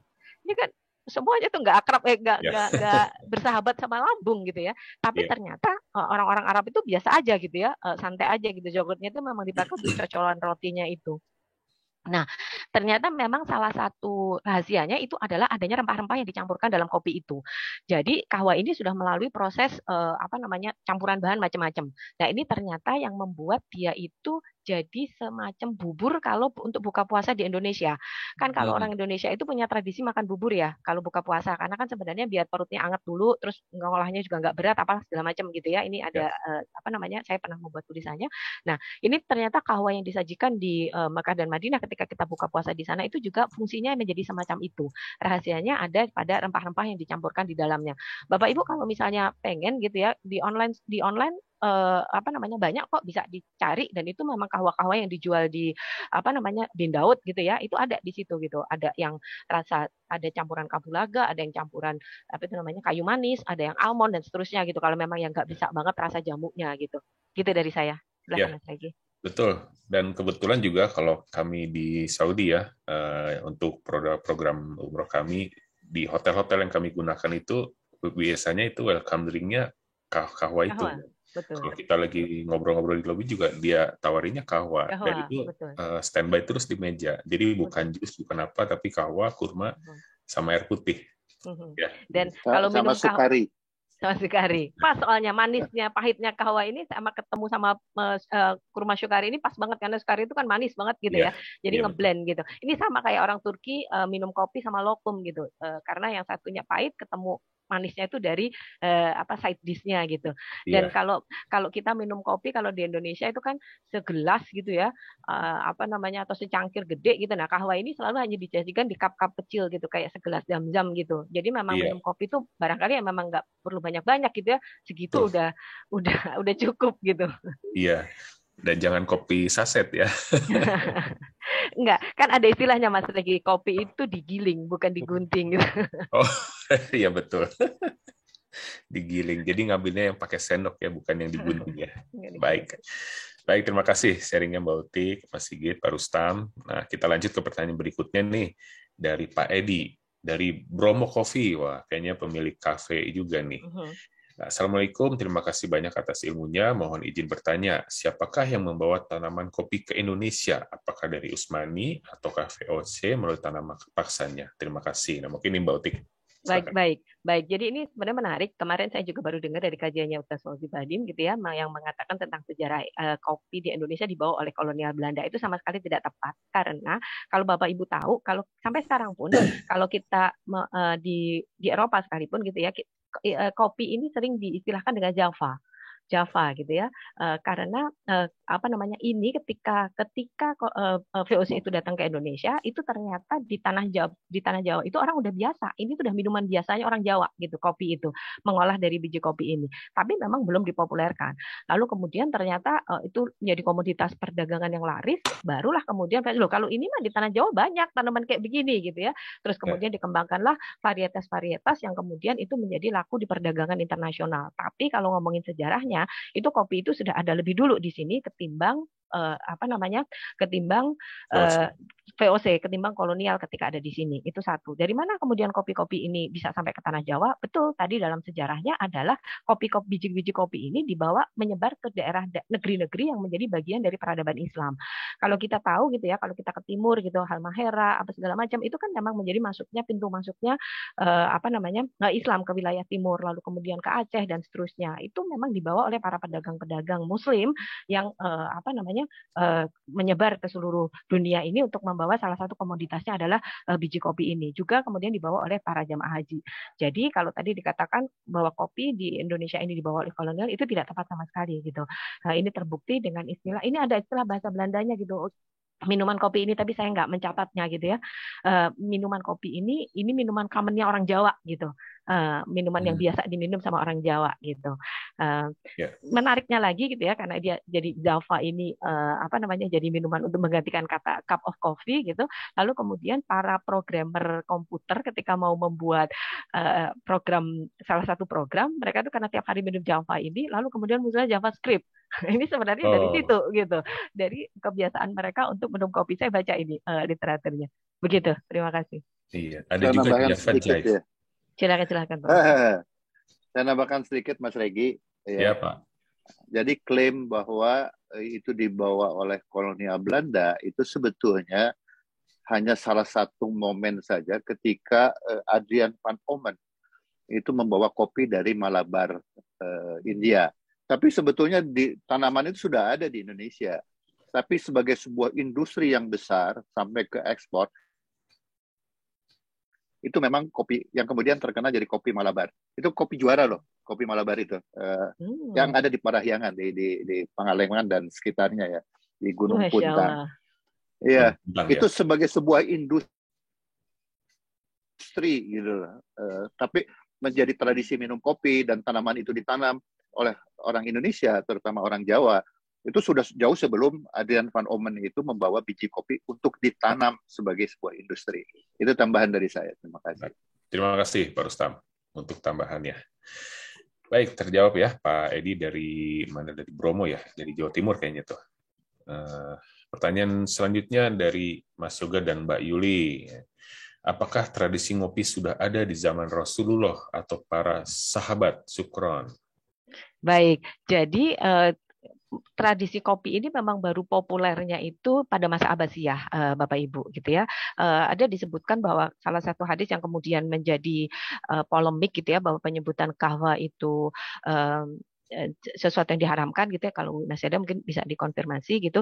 Ini tuh sebenarnya bukan kahwa yang dimaksud kopi ini, tapi adalah minuman yang memabukkan. Jadi sebenarnya pada waktu itu kalau dari yang saya baca gitu ya, literasinya itu belum diminum pada masa itu. Ini memang baru populer pada masa Abbasiyah. Barangkali kalau misalnya memang ada pun gitu ya, itu pun bukan kopi seperti yang kita kenal yang kemudian berkembang sampai hari ini. Begitu. Baik. Semoga terjawab ya, Mbak Yuli. Apa kabar? Semoga sehat-sehat. Nah, masih ada pertanyaan, Kang Dea? Masih ada beberapa pertanyaan, mungkin. Ada beberapa saya tampilkan. Mungkin pertanyaannya kita stop dulu ya sampai yang list terakhir. Saya nggak tahu berapa pertanyaan lagi. Takutnya nanti waktunya terlalu molor, terlalu banyak. Berikutnya ini dari Ibu Erlin mungkin ya, Ibu Erlin Maksum, bagaimana mengembalikan budaya kopi menemani kajian-kajian kaum intelektual Muslim di masjid-masjid? Nah, ini keren nih pertanyaannya. Oke, baik. Jadi sebenarnya Ibu atau Bapak, yang penting bukan mengembalikan dulu mengembalikan dulu kopi untuk menemani kajian di masjid. Tapi yang paling penting adalah bagaimana mengembalikan kemakmuran masjid dulu. Karena sebenarnya dari masjidlah segala hal hebat itu berasal. Bapak Ibu kalau barangkali sudah ada yang baca buku saya Journey to the Light gitu ya. Saya menulis tentang madrasah-madrasah yang menjadi bagian dari bukti kejayaan peradaban Islam. Itu betul-betul gitu ya. Masjid itu memang luar biasa banget gitu. Sentral segalanya itu ada di situ. Ketika nanti kita sudah bisa kembali memakmurkan masjid, segala hal hebat berpusat di masjid, ya sekolah ya ini ya itu sudah otomatis nanti yang akan berada di sekitar kedai kopi yang ada di masjid itu pasti orang-orang yang berkepentingan untuk membicarakan hal-hal terkait dengan agama dan seterusnya gitu. Nah, bagaimana ini bisa dibawa ke mal-mal atau ke kedai-kedai yang sekarang udah menjamur gitu ya. Nah, bagaimana kalau mindsetnya diubahnya begini, kita makmurkan dulu masjid, kita bikin kedai kopi di sekitar masjid, kita ramaikan kedai kopi di sekitar masjid, sehingga nanti akan jadi tren, ada kerumunan baru bahwa ngopi itu yang keren adalah di sekitar masjid selesai kita beribadah atau selesai kita menuntut ilmu di situ, sehingga nanti orang lain berbondong-bondong akan ikut tren kita. Begitu? Luar biasa. Jadi kita makmurkan dulu masjidnya ya, maka selanjutnya yang lainnya akan mengikuti insya Allah. Baik, terima kasih Mbak Utik. Lanjut pertanyaan berikutnya, Kang Dea, masih ada? Ya, sambil jangan lupa ya Bapak Ibu, mohon untuk dibantu mengisi link absensi ya, sampaikan nomor handphone ataupun alamat email karena nanti bagi siapa pemenang ya, pemenang door prize ini akan kami hubungi lewat WhatsApp untuk urusan pengirimannya. Satu pertanyaan terakhir barangkali Pak Regi ya. Oh, baik. Masih ada, boleh? Ada Silakan. satu ini. Dari Ibu Fitria Arifanto, silakan. Baik, dari Ibu Fitri Arifanto, Assalamualaikum. Sejarah kopi sendiri di kalangan pelaku industri kopi bias dan diragukan keabsahannya. Jadi banyak versi yang berbeda, termasuk klaim bahwa kopi adalah komoditas eksklusif yang hanya bisa dinikmati oleh orang Arab dan sengaja disembunyikan dari orang non-Arab. Menarik sekali dengan adanya literasi dan kitab-kitab Islam klasik yang umumnya bisa dipertanggungjawabkan riwayatnya. Apakah kitab-kitab dalam kurung bahasa Arab rujukan yang disebutkan Mbak Utik ini dijual bebas atau ada PDF atau e-book-nya? Oke, baik. Jadi sebenarnya ini itu tidak hanya berlaku untuk kopi gitu ya Bapak Ibu. Kenapa? Itulah kenapa kemudian saya concern untuk menulis tentang sejarah dan peradaban Islam yang dikemas dalam bentuk buku traveling. Barangkali Bapak Ibu juga bisa untuk mengikuti sosial media saya. Setiap hari saya menulis tulisan terkait dengan sejarah peradaban Islam yang ditarik kekinian. Karena kita punya concern.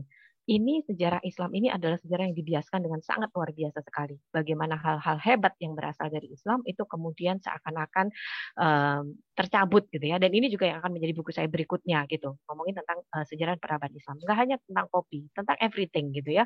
Kalau misalnya Bapak Ibu pernah mendengar kajian saya tentang Andalusia, itu lebih parah lagi gitu ya. Bagaimana tradisi literasi, bagaimana seterusnya itu. Jadi kalau misalnya bagaimana cara mengembalikannya lagi gitu ya. Nah, ini adalah kita beruntungnya kita sekarang adalah hidup di era sosial media di mana everybody has their own media dan penyebaran informasi itu bisa menjadi sangat masif. Mari kita gunakan sosial media kita masing-masing untuk menyebarkan informasi ini. Gimana sih teorinya di sosial media itu? Teori di sosial media itu sesuatu yang viral itu tidak bisa dihentikan, tapi hanya bisa ditahan lajunya oleh sesuatu yang lebih viral lagi. Jadi dia akan tenggelam. Kalau ada yang viral lagi akan tenggelam lagi. Nah, sama informasi juga begitu. Banjir informasi yang selama ini katakanlah tentang kopi gitu ya atau tentang sejarah peradaban Islam yang lainnya gitu yang sudah dibiaskan itu, mari kita banjiri dengan informasi yang benar. Dari mana gitu dapatnya gitu? Nggak semua orang bisa membuat konten sosial media yang baik dengan men-share konten-konten yang memang terpercaya. Sekarang banyak sekali akun-akun yang dikelola oleh mereka-mereka yang memang amanah dengan menggunakan literasi sejarah yang insya Allah akurat, yang bisa dipertanggungjawabkan dan seterusnya gitu ya. Saya bersama society mereka anak-anak muda hebat ini gitu. Nah ini tuh kita bisa men-share gitu. Dengan men-share itu kita sudah menjadikan sosial media kita sebagai sosial media dakwah. Itu nanti juga yang akan menjadi insya Allah menjadi catatan amal kebaikan kita gitu. Jadi bukan hanya kopi gitu ya, tapi untuk everything gitu. Lalu tadi ditanyakan apakah buku-bukunya itu ada dalam bentuk e-book atau PDF. Saya agak tidak yakin ya. Coba nanti saya akan carikan dulu kalau e-book atau PDF-nya gitu. Karena sebenarnya kalau terkait dengan hak cipta dan seterusnya gitu ya. Saya kok agak ini gitu dengan buku-buku PDF yang bisa di browsing ini. Begitu Mas Ya. Regi? Baik, semoga terjawab ya.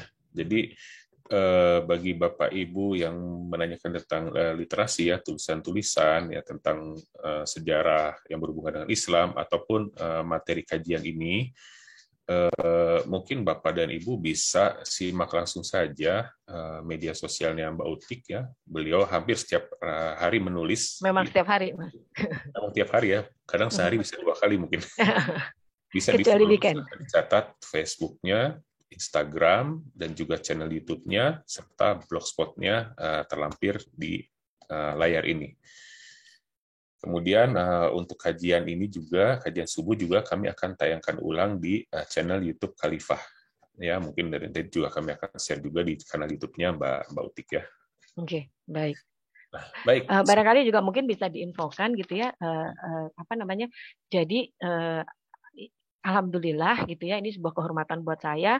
Teman-teman di Khalifah ini meminta saya menjadi bagian dari kajian subuh ini. Saya dapat jadwal setiap 2 pekan ya Mas Regi ya. Nah Ya, itu nanti di kajian saya itu nanti kita akan bahas tentang tadabbur rihlah sejarah. Jadi nanti kita akan ngomongin tentang jejak peradaban Islam yang ditinggalkan untuk dunia dan yang masih kita bisa laksikan saat ini. Kayak tadi kedai kopi kita masih bisa nih pergi ke Turki gitu ya untuk lihat gitu. Dan 2 pekan lagi kita akan ngomong tentang bagaimana bunga-bunga ini menjadi bagian dari pemahaman tauhid kita gitu ya. Ini menarik sekali gitu ya. Jadi ada beberapa bunga karena dalam peradaban Islam itu kan kita nggak boleh menggambar makhluk, lalu kemudian digunakanlah bunga-bunga yang ternyata bunga-bunga ini mempunyai simbol-simbol tauhid. Begitu? Bunga apakah itu? Kita tunggu postingannya di medsos ya. Baik. Dari mana bunga itu? Kita tunggu. Saya. Dikasih clue sama Pak Rustam ya. Baik. Ya, tadi kita sudah jawab beberapa pertanyaan, mungkin ada 5 apa 6 ya. 5 atau 6. Nah, pertama saya minta kepada Mbak Utik ya, ini kan ada 3 untuk pemenang pertanyaan pertama terbaik nih Mbak Utik dari pertanyaan-pertanyaan tersebut. Baik, berarti ini 3, terus UI dikasih kuota nggak Mas?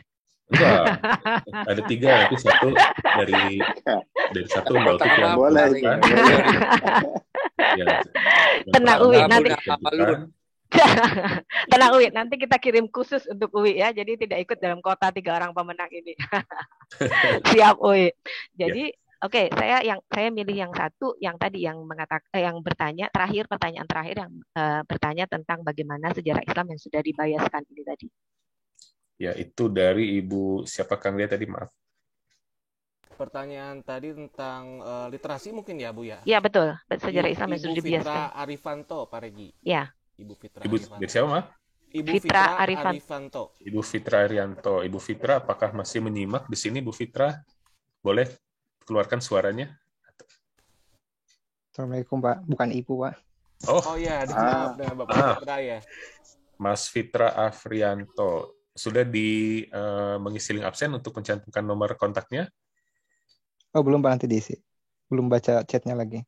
Oh, baik. Atau mungkin diketik saja di kolom chat. Boleh minta tolong Pak Fitra?